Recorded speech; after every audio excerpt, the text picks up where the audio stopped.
Hola, ¿cómo están? Bienvenidas, bienvenidos a CNN Prime. Hoy es lunes, por lo tanto, es lunes de Dirección La Moneda, la reforma constitucional, temas de seguridad, entre otros, que vamos a estar conversando con Francisca Cárdenas. Y es lunes, por lo tanto, es lunes de Tolerancia Cero. Tolerancia Cero con dos grandes invitados, los alcaldes de Providencia y de Maipú, Belolio, Bodanovich, en la mesa de Tolerancia Cero con nuestro panel. Comencemos de inmediato este noticiero con estos titulares. El gobierno salió a responder las críticas a la reforma de seguridad que la oposición califica de autoritaria e iliberal. El presidente José Antonio Kast afirmó que esta propuesta se puede cambiar y que para eso está el Congreso. El timonel de la Cámara de Diputados dijo que es necesario que el nuevo estado de excepción tenga un contrapeso en el Parlamento. De gravísimas e inaceptables calificaron parlamentarios de distintos sectores los dichos del jefe del Estado Mayor de la Fuerza Aérea Argentina, quien incluyó a Magallanes y el paso de Drake como parte de la soberanía trasandina. Desde la Cancillería chilena dijeron que, comillas, la soberanía del país en el Estrecho de Magallanes es indiscutible y se funda en los tratados de 1881 y 1984. Con arraigo nacional, firma quincenal y prohibición de acercarse al Departamento de Ciencias de la Computación de la Universidad de Chile, quedó la estudiante que publicó en Instagram una amenaza de bomba en contra de dicho campus. La Fiscalía informó que la advertencia fue hecha por la empresa Meta a la PDI, lo que permitió detener infraganti a la mujer. Y en temas internacionales, Estados Unidos amenazó a Irán con un aislamiento económico absoluto mediante sanciones a los gobiernos que mantengan relaciones financieras con Teherán. Pese a esto, no se entregó ningún plazo específico para que los países corten sus vínculos económicos con Irán. Todo esto y mucho más, aquí comienza CNN Prime.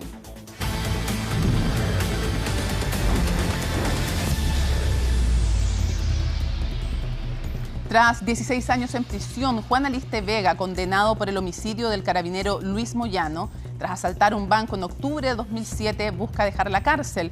Su defensa activó una serie de recursos apelando a un diagnóstico de salud que le pronostica pocos meses de vida. El detalle en el informe de Juan Cristóbal Cható. Con un complejo diagnóstico de salud que le pronostica pocos meses de vida, Juan Aliste Vega busca dejar la cárcel. El exlautarista fue condenado a 42 años de presidio por el homicidio del cabo Luis Moyano Farías tras asaltar una sucursal del Banco Security en octubre del 2007, situación por la cual se encuentra privado de libertad desde el 2010. La defensa de Aliste activó una serie de recursos durante los últimos meses, bajo los cuales buscan que pueda salir de la cárcel. Hoy estamos en una acción buscando que se sustituya la privación de libertad en un recinto penitenciario y que pueda estar bajo un sistema de arresto domiciliario total.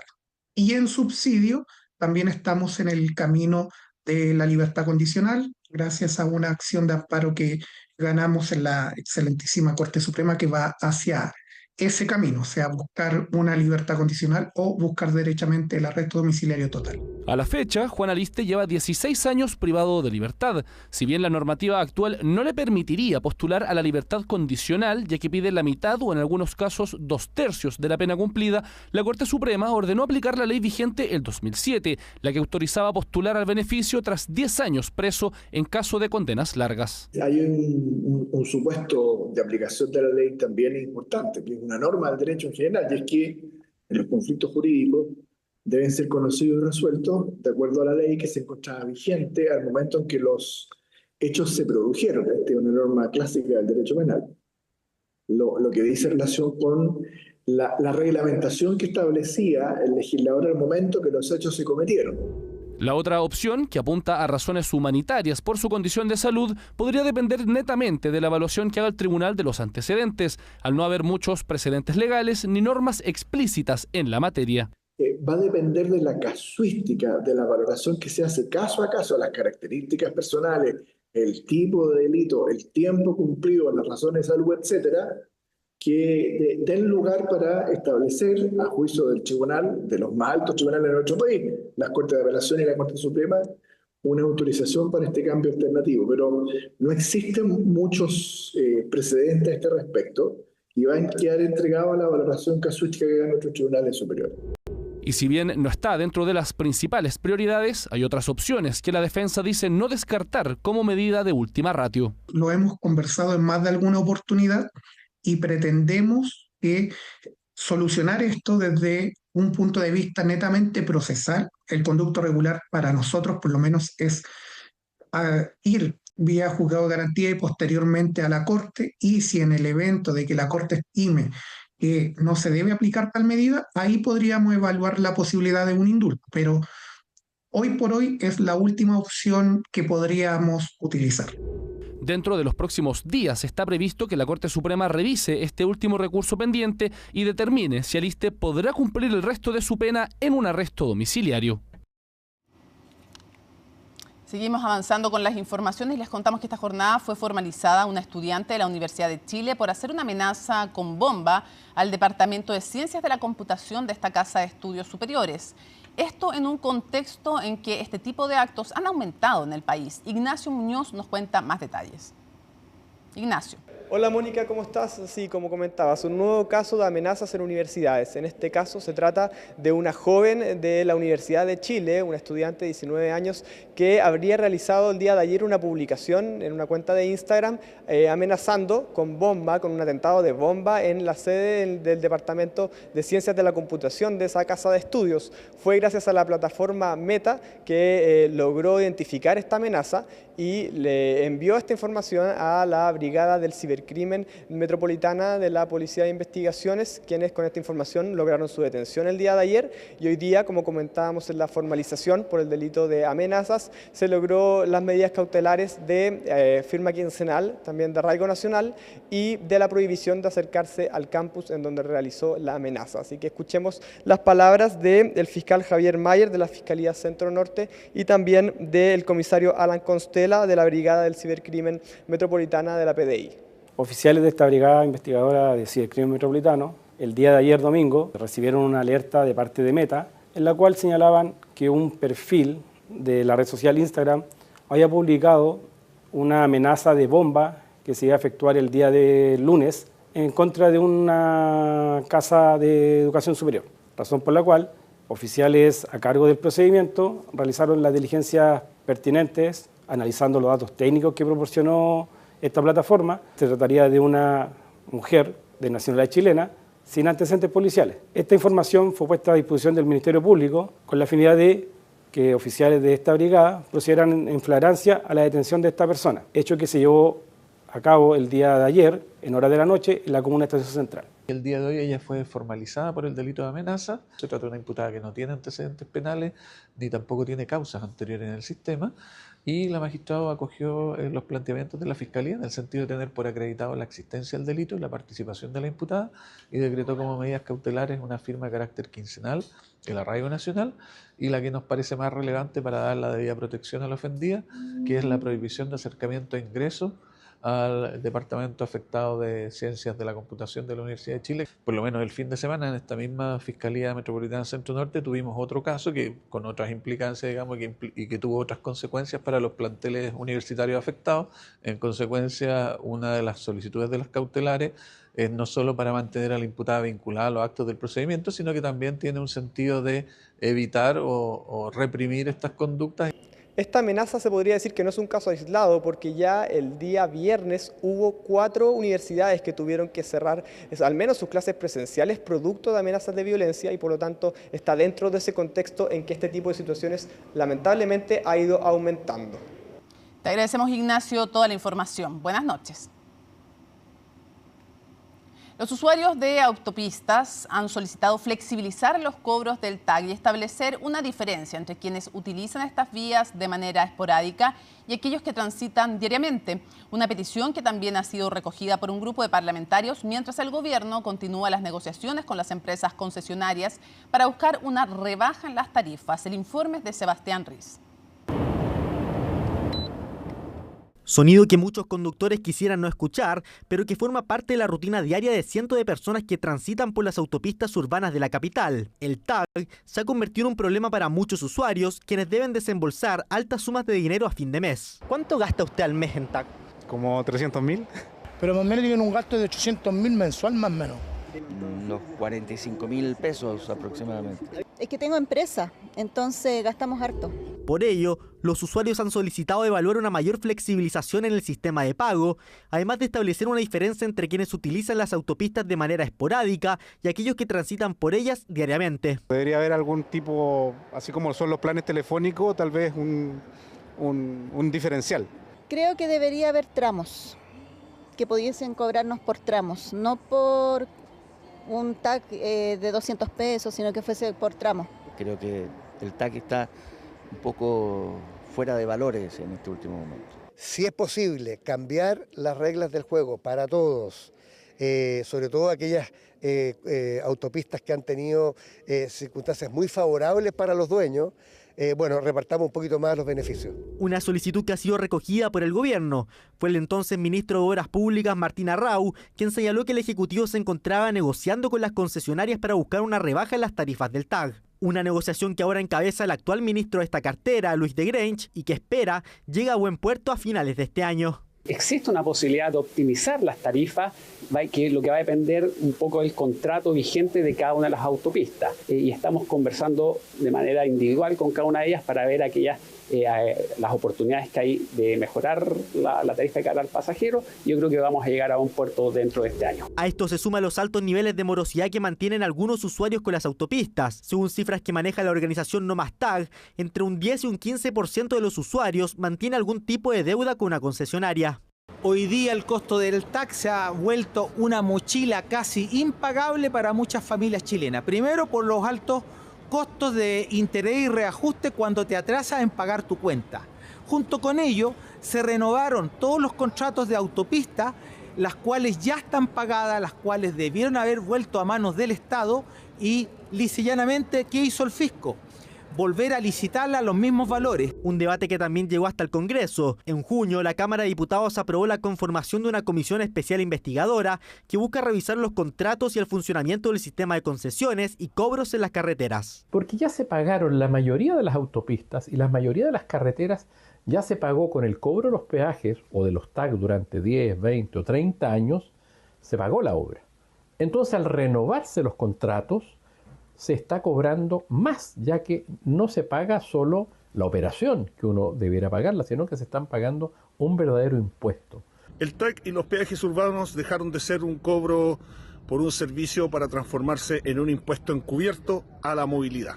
Apoyamos con fuerza la propuesta de implementar tarifas diferenciadas por su uso frecuente y un sistema de prepago con descuentos reales. Propuestas de parlamentarios que se suman a una discusión que recién comienza y que desde el Ejecutivo esperan que tengan novedades hacia finales de este año. Todo esto en torno a uno de los costos que más golpea el bolsillo de cientos de capitalinos a fin de mes. La polémica por los dichos del ministro de Defensa, Fernando Barros, volvió a abrir cuestionamientos por la coordinación dentro del gabinete. El presidente Kast descartó sacar a Chile del convenio 169 de la OIT, pero respaldó cambios a la ley Lafkenche, mientras desde la oposición y el propio oficialismo surgieron llamados a ordenar a las vocerías y respetar las competencias de cada cartera. Colomba Eichholz nos cuenta.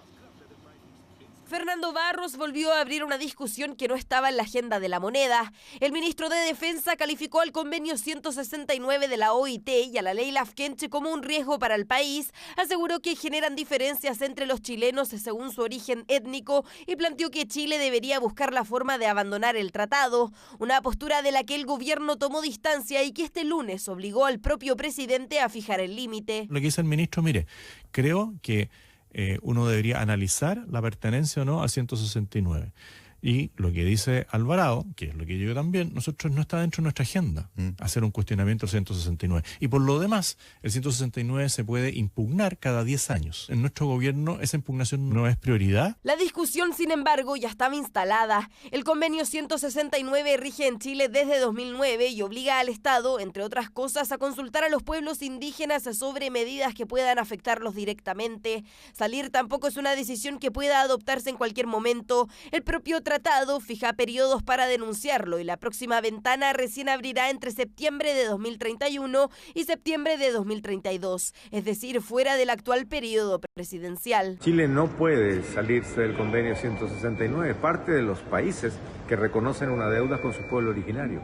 Los países más desarrollados lo han hecho, Australia, Nueva Zelanda, Canadá. Lo que sí hay que hacer es algunos ajustes. Barros puso en el mismo cuestionamiento a la ley Lafkenche, pero ahí la respuesta de Kast fue distinta. El presidente no respaldó eliminarla, aunque sí sostuvo que existen abusos y que debe modificarse. Y esa discusión ya venía avanzando. La norma que creó los espacios costeros marinos de pueblos originarios tiene un proyecto de perfeccionamiento en trámite en el Senado y el propio gobierno incluyó su modificación entre sus prioridades este año. En la ley Lafkenche, evidentemente hay abusos de la ley que se generó para proteger a una comunidad lacustre.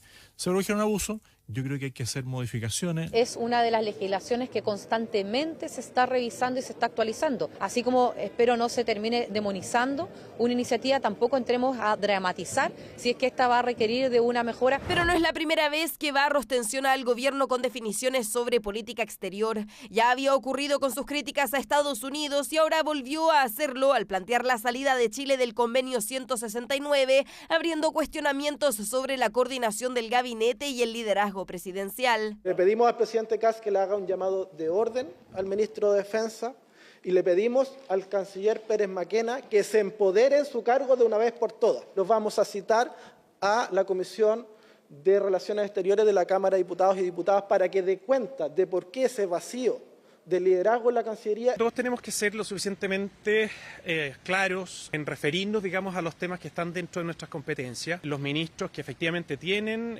una opinión al respecto, tienen que ser especialmente cuidadosos de cuando son materias de otros ministerios. No puede ser causa de interpretación como un desorden. Él legítimamente señala lo que piensa, lo explica y lo fundamenta. Pero, como dije, es la opinión del ministro Barros, mirada desde su sector que él dirige. La controversia dejó así dos definiciones desde la moneda. Abandonar el convenio 169 no está en los planes del gobierno, mientras los cambios a la ley Lafkenche sí seguirán adelante.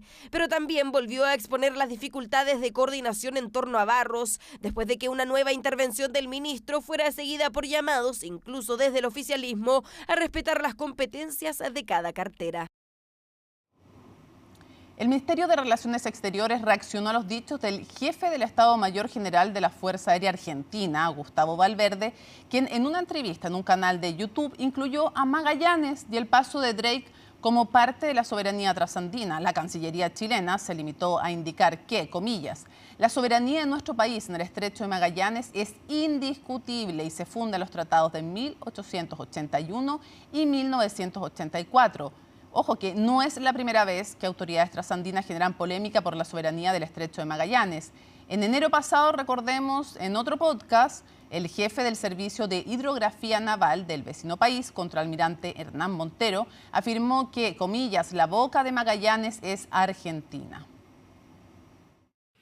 Y lo otro que tenemos muy importante, como dijeron ustedes, Magallanes, el sur, el Drake, todo eso es soberanía. Hay que mantener ahí, hay que hacer presencia, porque eso es una llave bioceánica, Atlántico-Pacífico, y como te digo, eso te puede alertar un montón de cosas. La Armada tiene puestos ahí que monitorea cuando se hacen los pasajes de buques del Atlántico al Pacífico. El Estrecho de Magallanes, en su totalidad, es indiscutiblemente chileno, tal como lo señalan los tratados suscritos en 1881 y en 1984 por ambos países. Por lo tanto, nos llama la atención que se levanten cada cierto tiempo este tipo de declaraciones, porque aquí no hay nada que discutir respecto a la soberanía y respecto a quien corresponde, ¿no es cierto?, el Estrecho de Magallanes. Así que será la Cancillería la que evalúe, ¿no es cierto?, las acciones que tiene que seguir respecto a esta posición que enuncian o que transmiten algunas autoridades en Argentina.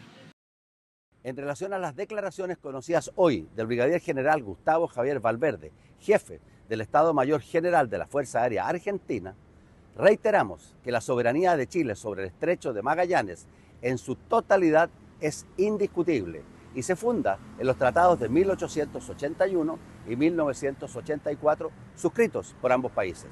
Por lo tanto, hago un severo llamado a las autoridades de otros países a ser responsables con sus declaraciones y no confundir a sus ciudadanos.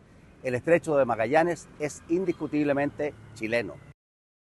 En tanto, parlamentarios de distintos sectores calificaron las afirmaciones del brigadier general Gustavo Valverde como graves e inaceptables. Las declaraciones de una autoridad militar argentina sobre el estrecho de Magallanes son gravísimas y deben ser aclaradas. La soberanía de Chile no está sujeta a interpretaciones ni a declaraciones circunstanciales. Esperamos una rectificación clara y que nuestra Cancillería actúe por los canales diplomáticos correspondientes. En materias de soberanía no hay ni oficialismo ni oposición. Hay una sola posición, la defensa de Chile y un llamado a que el gobierno de nuestro país no deje pasar estas arencas institucionales de Argentina. Me encuentro en la ciudad de Punta Arenas, en la región de Magallanes, y puedo señalar con total seguridad que esto es territorio chileno y todos quienes habitamos esta región somos chilenos. Por lo cual rechazo tajantemente las declaraciones del señor Gustavo Valverde, jefe de la Fuerza Aérea Argentina, quien pretende soberanía sobre Magallanes, el sur de Magallanes y el mar de Drake.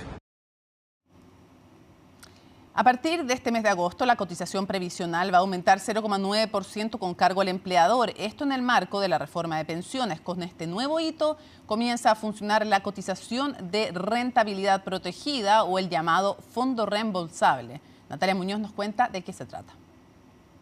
Un nuevo hito se suma a la implementación de la reforma de pensiones. Esta vez se trata de otro aumento en la cotización adicional que recae en los empleadores. En las liquidaciones que se reciben en agosto se incorporará un aumento de 0,9% a la remuneración imponible, con el fin de comenzar a nutrir la cotización con rentabilidad protegida. Y a partir de este agosto empieza la recaudación de los aportes que son de los empleadores, pero que nosotros debemos registrar de manera muy prolija a cuenta de cada uno de los trabajadores, con una cuenta que además va a tener una tasa que parte de mercado. Y en este par de días que está abierta ya hay más de 1.200 empleadores que ya han cotizado para este nuevo fondo. A la fecha nosotros llevamos recaudado más de 810.000 millones de pesos, correspondiente al 0,9% del Seguro Social Previsional que partió en agosto del año pasado. Esto significa una recaudación cercana a los 74.000 millones mensuales. Hasta antes de la reforma, la cotización era de 10%. Ahora se aumentará en 7 puntos adicionales, de manera gradual hasta completar el proceso en 2033. Y la parte extra que rige desde este mes va a cubrir el Seguro Social Previsional. Este es el mecanismo que paga el beneficio por años cotizados, la compensación para mujeres por diferencias de expectativa de vida y el seguro de invalidez y sobrevivencia, es decir, la solidaridad del nuevo sistema.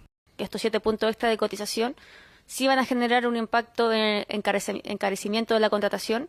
Se va a hacer de manera gradual, ¿cierto? En agosto aumentó 1% extra de cotización extra, que efectivamente va a impactar a la empresa, sobre todo a las pequeñas empresas, y por eso el Ministerio de Trabajo y de Previsión Social está trabajando en medidas para poder suavizar el alza de los costos laborales. Recordemos que la reforma de pensiones tiene una incorporación gradual del aumento de la cotización y ahora esta queda en 3,5% de cargo al empleador, pero irá en aumento y eso genera preocupación por el peso en la contratación. Este aumento de los costos ha tenido efectos adversos. Ahí vemos cuál es el nivel de la cesantía que hoy día existe en el país, lo difícil que es para las pymes poder abordar estos nuevos costos. Los márgenes son siempre bastante reducidos. Esta nueva cotización es un alza en los costos laborales de contratación, particularmente doloroso en el contexto de las pequeñas y medianas empresas, donde tenemos ahora una tasa de desempleo en el orden de los 2 dígitos. Es que seguimos instando a las autoridades a avanzar en medidas pro empleo y que busquen compensar estas nuevas alzas de costos laborales. A futuro, hasta agosto de 2033, se continuará subiendo la cotización adicional con cargo al empleador para acumular 4,5% de aumento a las cuentas individuales y 4% al Seguro Social Previsional. Parte de la reforma que tendrá un nuevo hito importante, el aumento de la pensión garantizada universal a 250.000 pesos para los mayores de 75 años, que comenzará a partir del próximo mes en septiembre. Tras la caída de la Unión Soviética en 1991, un 24 de agosto, Ucrania declaró su independencia 35 años después. Kiev sigue luchando para proteger su soberanía. Los actos de conmemoración contaron con la presencia de varios aliados europeos, pero sin la visita de Estados Unidos. Toda la información en la nota de Camila Concha. Con un desfile militar, una visita al memorial de los caídos por la guerra y reuniones con aliados. Así fue que Volodymyr Zelensky conmemoró este 24 de agosto el 35 aniversario de la independencia de Ucrania. Los ucranianos están orgullosos de sí mismos, pero sin alarde, celebran con modestia y se saludan, conscientes del verdadero valor de la independencia. Ucrania sin duda desea mucho la paz, pero no se rendirá fácilmente. Los actos realizados fueron una manera de recordar la autonomía de los ucranianos y la constante lucha para mantenerla. En el día en que también se cumplen 4 años y medio exactos desde el inicio de la guerra con Rusia, los soldados estuvieron en las trincheras lejos de poder aseverar que la independencia de Ucrania no corre peligro y llamar este día una celebración. La independencia sigue siendo una lucha constante. La hemos estado llevando a cabo desde 2014 y seguimos en pie hoy. Por eso creo que aún no es una celebración propiamente tal, sino más bien un día de recuerdo y de reunificación. Y si nos mantenemos firmes, si vencemos, solo entonces celebraremos verdaderamente el Día de la Independencia. La Unión Europea anunció este lunes el desbloqueo de un tramo de 6.100 millones de euros a Ucrania para reforzar su defensa aérea y sus capacidades en misiles y municiones, extendiendo el préstamo de 90.000 millones de euros que la organización le había otorgado a Kiev. Intensificaremos la presión hasta que Rusia ponga fin a la matanza y demuestre un compromiso genuino con la paz. La Unión Europea no puede permanecer neutral cuando se viola el derecho internacional. No somos neutrales, apoyamos a Ucrania. Hasta Ucrania también llegó el primer ministro del Reino Unido en su primer viaje internacional después de asumir el cargo el mes pasado. El líder británico anunció que Londres y París compartirían tecnología de misiles a Ucrania para desarrollar su defensa. Ucrania ha sido la protectora de Europa, no una carga para nuestra seguridad, sino la primera línea de defensa para mantener a Europa a salvo. Y a pesar de las escandalosas amenazas de Rusia contra mi país, continuaremos apoyando la defensa de Ucrania. A pesar del gran apoyo europeo a Kiev, en la capital también se esperaba a los enviados estadounidenses Steve Witkoff y Jared Kushner. Sin embargo, según medios ucranianos, su viaje fue pospuesto debido a los intensos ataques rusos contra Kiev. Me alegra que Estados Unidos haya abandonado toda ilusión sobre si Rusia realmente quiere poner fin a esta guerra. Creo que Estados Unidos superará todas sus contradicciones y fobias respecto a Rusia. No pedimos que luchen por nosotros. Denle a Ucrania todo lo que necesita para detener esta guerra.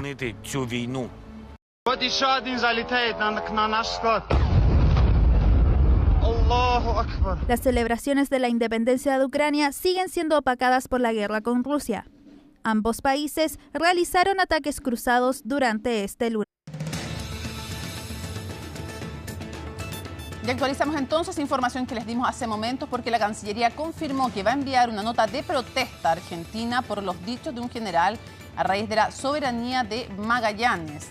Así es que ahí está la información, se los habíamos dicho, se había cuestionado el paso Drake y Magallanes, el estrecho Magallanes, lo había reivindicado este general como parte de una supuesta soberanía trasandina, cosa que no es tal porque están los tratados de 1881, 1984, y por lo tanto el gobierno no solo dijo que no estaba en cuestión, que fue la primera declaración pública que se hace, sino que además ha decidido enviar una nota de protesta a la nación trasandina. Todo esto tiene un contexto que es relevante y es que en general en relaciones internacionales y en derecho internacional no se pueden dejar pasar estos actos para que no constituyan prácticas definitivamente después de las cuales se puedan de alguna manera tomar algún país para cuestionar si es que no se le responde respecto de una soberanía que está ratificada en 2 tratados como completa y absolutamente chilena.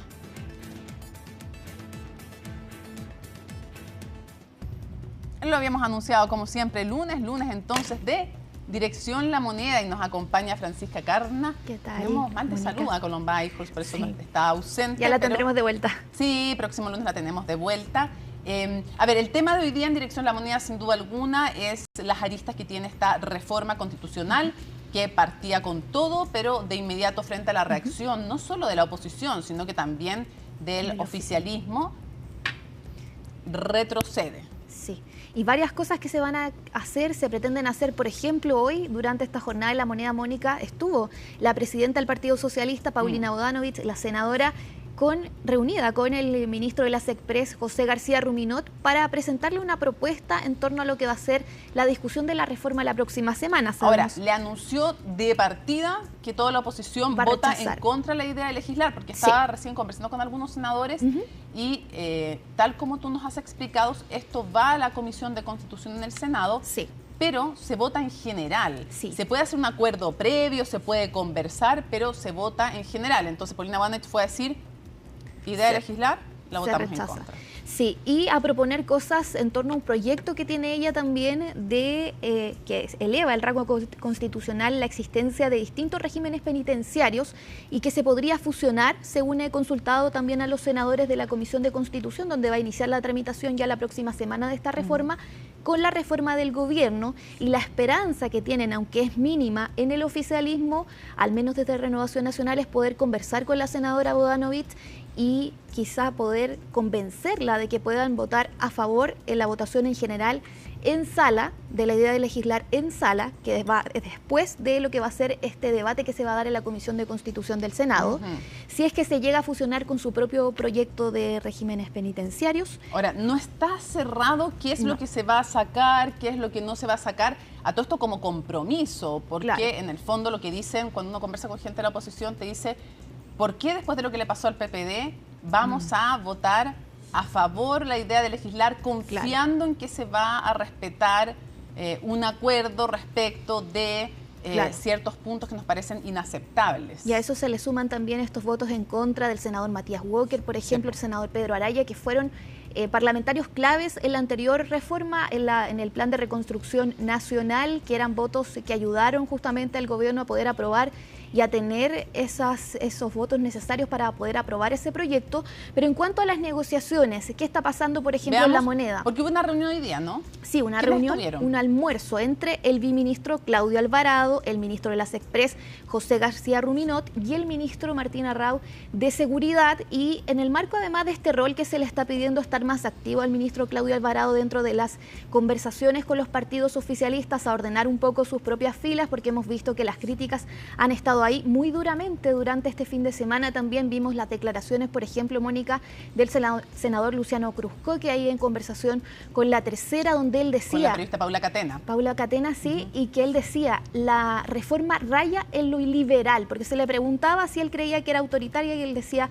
raya en lo iliberal, y habla de dos derechas dentro del gobierno. Una que dice él, apuntando a su propio sector, a Chile Vamos, que tiene experiencia en gobernar, que tenían, por ejemplo, diálogos constantes con el expresidente Sebastián Piñera, que es algo que no tendrían ahora, y otra derecha, apuntando, imaginamos obviamente, al Partido Republicano, que todavía está en campaña, dice él. Claro, que todavía no tiene experiencia. Claro, que todavía están en campaña, apuntan además a las comunicaciones del gobierno y cómo se apresuró también el Ejecutivo en iniciar esta reforma y también ingresarla. ¿Recuerdas tú el lunes pasado cuando empezamos a ver los detalles de lo que venía también en este estado de excepción? Y es lo mismo que se conversó también esta jornada. ¿Qué modificaciones se pueden hacer? Oye, que a todo esto entonces se súper ratifica que el borrador existía y el borrador, ya hemos explicado, en 2 puntos era más duro que esta reforma, pero en otros era la verdad es que más soft de alguna manera que esta reforma, por ejemplo, respecto del estado de excepción y de las telecomunicaciones, de intervenir las comunicaciones, no telecomunicaciones solamente, cualquier tipo de correspondencia, comunicación, puede ser cualquier forma de comunicación. Eso decían algunos senadores en estas conversaciones de pasillo también, que en algunos puntos se empeoró la reforma oficialmente cuando ya fue ingresada. Y bueno, en esta reunión en el Palacio de la Moneda participaron los ministros, los presidentes de los partidos oficialistas. ¿Qué se propone? Modificar, Mónica. Primero, el estado de excepción constitucional, reducir estos 120 días que se proponen por parte del gobierno. Recordemos, 120 días de vigencia que propone la moneda, más 120 días que puede prorrogar el presidente de la República, es decir, 8 meses sin pasar por el pronunciamiento del Congreso Nacional.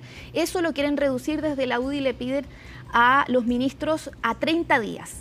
Incluso que no exista esta herramienta y que se puedan fortalecer otras, que ya tenemos. Lo otro, estado de excepción, es una idea que está muy fuerte en Renovación Nacional también. Sí, que era parte del acuerdo, al parecer, entre Longton y Esquella. Sí. Ya, 30 días con el permiso del Congreso, tal como se hace en el estado de sitio y en el de asamblea. Porque parte de los argumentos también de la moneda, Mónica, es que no quieren que ocurra lo que ha ocurrido también con el estado de emergencia, por ejemplo, en la macrozona sur, que se ha prorrogado ya más de 60 veces. Cada 15 días hay que prorrogarlo. Sí, cada 30 por esta modificación que se hizo también en el Congreso.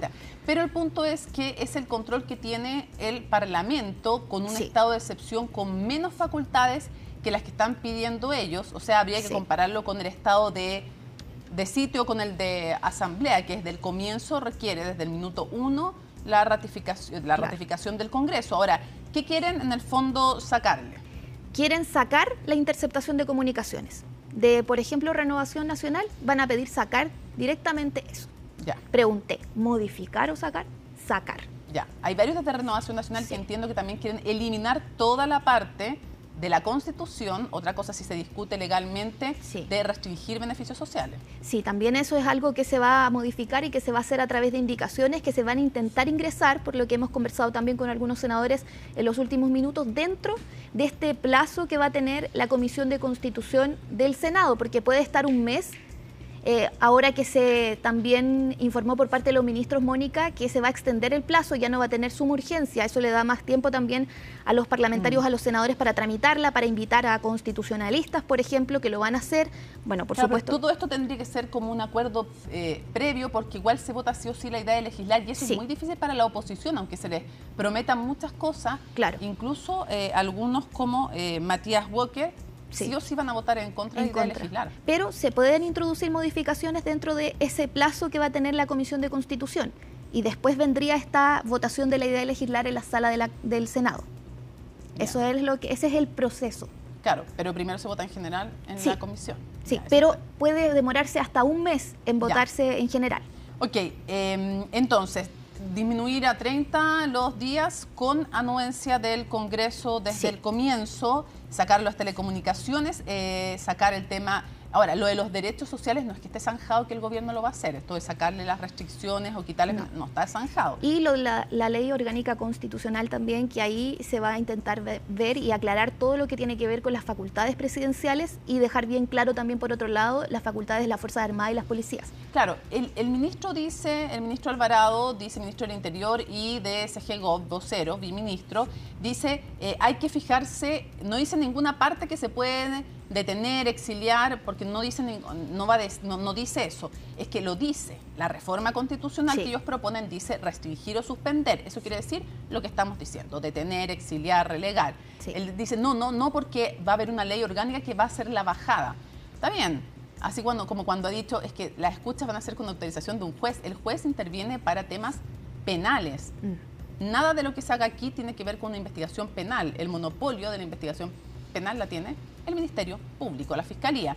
Claro. Entonces él dice, no dice eso porque lo dice, pero se va a ver una ley orgánica. Pero esa ley orgánica después se puede cambiar. Y si ya la Constitución queda con la cancha súper amplia, cabe cualquier ley orgánica. Sí, y otra de los puntos también, Mónica, que bueno, se ha usado mucho este concepto de iliberal, hoy día lo usó el presidente también, descartó que su reforma constitucional sea iliberal, se le preguntó también. En la entrevista infinita, Juan Manuel Astorga le preguntó. Sí, y también se le preguntó por los dichos del senador Cruzco, que justamente estas críticas que se hacen, este análisis que se hace también de las declaraciones del senador, y él dice que está abierto el gobierno a hacer modificaciones con respecto a estas críticas, y la semana pasada también, y en esta entrevista también durante esta mañana, respalda nuevamente la labor del ministro Arrau, el ministro de Seguridad Pública, porque recordemos que dentro también del oficialismo, Mónica, hay recriminaciones también con respecto a quién tenía el contenido de la reforma, por qué no se informó entre los ministros, si uno sabía más que otro. Se dice que Claudio Alvarado no sabía el contenido que venía en la reforma. Ni García Ruminó, ni el ministro de Defensa. Solo el ministro Arrau. Entonces se ha apuntado a él también en la interna de los partidos oficialistas. Es por eso también que se lee esto como este respaldo también que hace el presidente,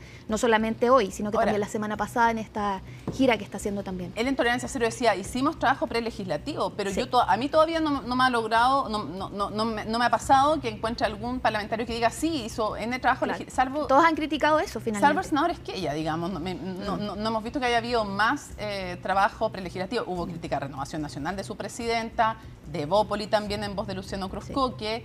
Sabíamos y lo dijimos el lunes pasado que hubo molestia en el comité político.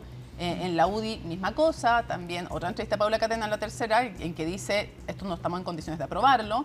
Claramente, entonces no hubo trabajo prelegislativo ahí. Entonces, básicamente ese es un tema que ahora están solucionando. Ahora, en general, no se ha escuchado a nadie del oficialismo decir, echen para atrás la reforma. No, solo la oposición, que están diciendo, y bueno, el senador Matías Walker también, que ha dicho que el gobierno debe retirar la reforma. Ayer se le preguntaba incluso al ministro Claudio Alvarado con respecto a esto en Mesa Central, y él decía, eso es absurdo. Es absurdo que se pida justamente que se pueda retirar la reforma del Congreso, que son más herramientas para el Estado, que se necesita esto, porque lo que se pregunta también es ¿por qué elevar a rango constitucional la seguridad? Porque habiendo tantos proyectos también, Mónica, lo vemos en el Congreso, hay más de 30 proyectos ingresados en conjunto con esta reforma, esta agenda ACOT, y por otro lado tenemos todos los otros proyectos que quedaron pendientes de la legislatura anterior, más allá de la administración anterior, de la legislatura anterior. Claro. Bueno, la pregunta es ¿qué va a quedar? Si le sacan en el fondo, si en teoría le sacan el tema de los derechos sociales, si le sacan el estado de excepción, o sea, le sacan telecomunicaciones, le sacan, a lo mejor, no sé, restringir o suspender la libertad, o se lo dejan, no sé. Si le dejan ciertas cosas que son del corazón, no van a tener los votos que necesitan. Si se los sacan, entonces, ¿qué reforma es? Claro. Y si se va a fusionar con este proyecto de la senadora Bodanovich, porque tienen, como te decía, esta esperanza de que se pueda convencer al socialismo democrático, para también lo que dicen en estas conversaciones de pasillo los senadores, Mónica, es que saben muy bien en el oficialismo que la seguridad es un tema que divide a la izquierda. Y que quieren, a través de esto, poder convencer también al PS o al PPD que los apoyen en ciertas cosas, porque así se diferencian del Frente Amplio y del Partido Comunista. Eso puede ser respecto de los proyectos de ley, pero respecto a esta reforma, uno se pregunta por qué hicieron esta reforma, si es la mejor forma también de unir a la oposición en un bloque, cuando hay proyectos de ley que sí podrían tensionarla. Es llamativo, incluso se le empiezan a descolgar gente, o sea, logran no solo unir al frente, sino que desordenar a los propios. Eso es llamativo. Ahora, el rol del Partido Nacional Libertario. Condicionando sus votos y también criticando, señalando que no es necesaria esta reforma, pero condicionándolo a un tema que para ellos es muy importante, que son los indultos. Ya. Sí, lo hizo así un senador la semana pasada del Partido Republicano, y lo hizo también así la senadora Vanessa Kaiser. Los dos Kaiser, digamos. Sí, ahora Johannes Kaiser ha dicho que no está dispuesto a que se hagan sacrificios a la libertad. Sí, que no está dispuesto, lo volvió a decir hoy día, de hecho en Radio Agricultura lo vuelve a decir, que no está de acuerdo con que se restrinja la libertad, en el fondo en el contexto de esta reforma que tiene temas complicados, por más que se diga que después una reforma, una ley orgánica va a especificar, la cancha queda muy ancha. ¿Qué pasa con los otros proyectos? Los otros proyectos... Que no tienen que ver con reforma constitucional, sino que me refiero a leyes. Hay uno importante que son las reglas de uso de la fuerza, que está en la última etapa constitucional, en una comisión mixta entre senadores y diputados, ya en la última, porque recordemos, Mónica, que ese proyecto estuvo estancado 2 años en el Congreso, bastante tiempo, y por otro lado hay otros proyectos que también podrían dividir a la oposición, que es la ley Naín Retamal 2.0. Hay que ver qué va a pasar con eso también, que está en comisiones en la Cámara de Diputados. Ya. Francisca Cárdenas, ¿sigue complejo entonces el camino para...? Sigue complejo y se alarga además en la Comisión de Constitución desde la próxima semana, porque recordemos que esta es distrital. Ahora, si no convencen a Matías Walker, que tiene una reunión clave mañana con el ministro Arrau, donde le va a plantear apurar 30 proyectos de ley que están en la agenda, algunos de los cuales son de su autoría, con otros senadores. Vamos a ver qué dice la salida, pero por ahora nos confirma que él vota en contra de la idea de legislar. Y con él tendrían 26 votos y necesitan 29. Y no los tendrían, de hecho. De hecho, tendrían 25. Sí, 25. Igual sería un duro golpe que se les cayera la idea de legislar. Se archiva por un año además. Sí, pues. Francisca Cárdenas, muchísimas gracias. Gracias, Mónica, nos vemos. Bueno, y termina entonces CNN Prime, pero viene Pares Impares y luego Tolerancia Cero con dos tremendos invitados, el alcalde de Maipú, Tomás Bodanovich, el alcalde también de Providencia, Jaime Belolio, van a estar en la mesa juntos con esta propuesta que han hecho de 7 temas relevantes que creen que hay que llegar a consensos para un mejor país. Eso y más, también la contingencia, la vamos a conversar con ello y con todo el equipo de Tolerancia Cero. Lunes 24 de agosto, así estuvo nuestro país y el mundo. Somos CNN Chile. Buenas noches.